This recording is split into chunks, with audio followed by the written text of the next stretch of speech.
Po vojne je každý generál.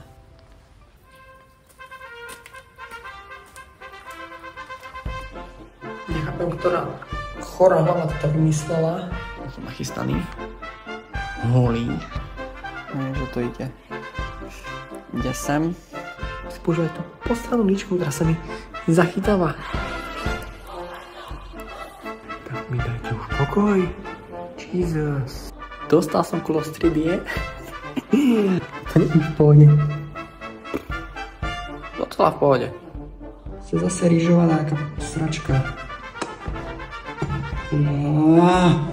Ty vole, keď to prežijem, tak... To bolo presne to, ako som sa cítil po tom všetkom, čím som si prešiel.